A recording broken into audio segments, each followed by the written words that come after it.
Hello friends, welcome to my channel doctor Manisha homeopathy. आज इस video में हम बात करेंगे हेयर फॉल के बारे में। हेयर फॉल बहुत ही कॉमन प्रॉब्लम है और ज़्यादातर आज की डेट में मेजॉरिटी पॉपुलेशन जो है वो हेयर फॉल से सफ़र कर रही है। हेयर फॉल में आपके बाल वीक हो जाते हैं और फिर झड़ने लग जाते हैं। रूटीन में थोड़े से हेयर फॉल होना एक नॉर्मल पैटर्न है जो कि आपके नए हेयर्स उनकी जगह पर ग्रो कर जाते हैं और जो वीक और ब्रिटल हेयर्स होते हैं वो आपके फॉल कर जाते हैं। अगर आपको नए हेयर्स की ग्रोथ आपके हेयर फॉल से कम है तो आपको प्रॉब्लम हो सकती है, क्योंकि आगे जाकर आपके जो हेयर लॉस हुए हैं वो उतनी जल्दी रिकवर नहीं होंगे और आपको बाल्डनेस की प्रॉब्लम आ सकती है। अगर आपके हेयर्स बंचेस में गिर रहे हैं या फिर खींचने पर बहुत से हेयर्स आपके हैंड्स में आ जाते हैं या जहां पर आप बैठते हैं वहां पर हेयर्स ही हेयर्स हैं, जैसे सोफे पर, बेड पर या किचन में, तो आपको हेयर फॉल की प्रॉब्लम है। हेयर फॉल के बहुत से कारण हैं। इस वीडियो में हम हेयर फॉल के कारण और उनकी प्रिवेंशन और उनकी ट्रीटमेंट के बारे में बात करेंगे। हेयर फॉल बेसिकली आपकी कॉस्मेटिक अपीयरेंस को इफेक्ट करते हैं और आपके कॉन्फिडेंस को लैक करते हैं, जिस वजह से आपकी सोशल लाइफ डिस्टर्ब हो जाती है और आपकी सोशल अपीयरेंसेस भी इफेक्टेड होती हैं।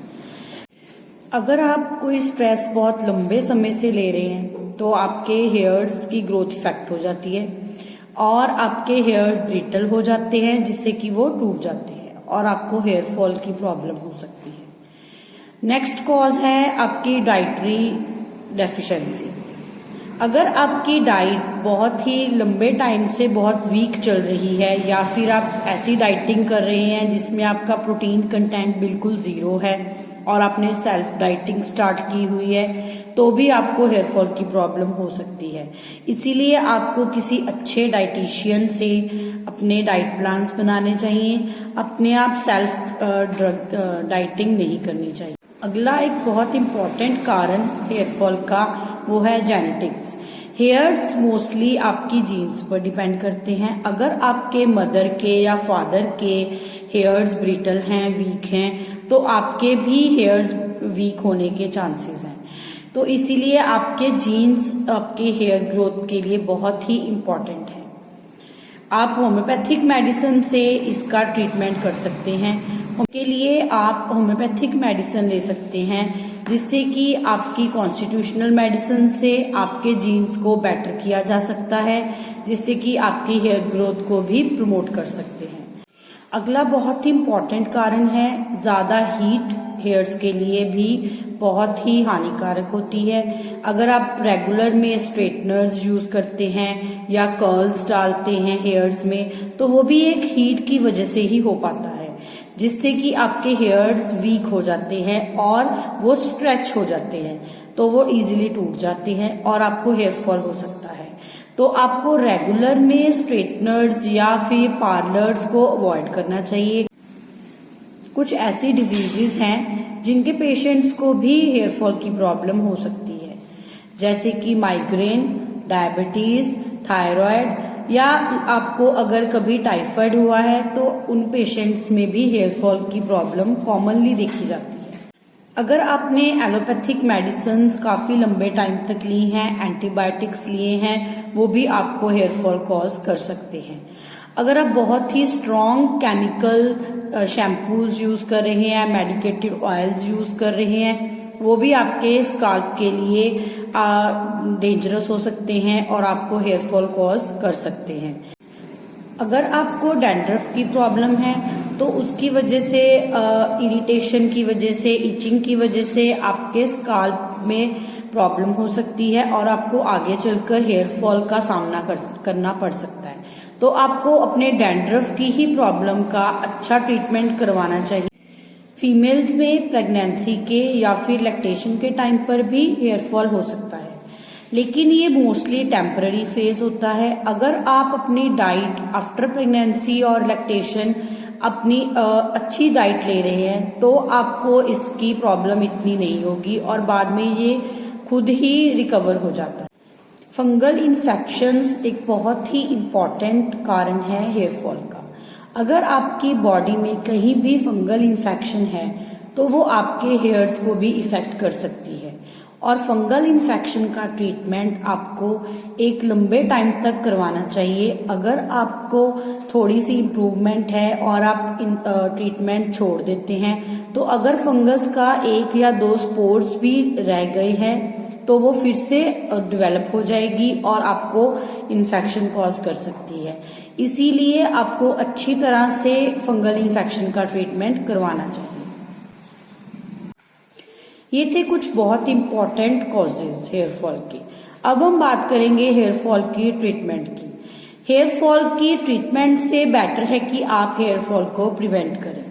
प्रिवेंशन के लिए आपको अच्छी तरह से हेयर ऑयलिंग करनी चाहिए। जितना ज्यादा हो सके हेयर्स को टाई करके रखना चाहिए। आप अपने हेयर्स को टाई करके रखें, उनकी प्रॉपर ऑयलिंग करें। जितना ज्यादा आप उनको लूज रख रहे हैं उतना ही उनके लिए वो हार्मफुल है, क्योंकि अगर हेयर्स प्रॉपरली टाइड रहते हैं तो वो स्ट्रांग रहते हैं। स्पेशली रात को आपको अपने हेयर्स को टाई करके ही सोना चाहिए।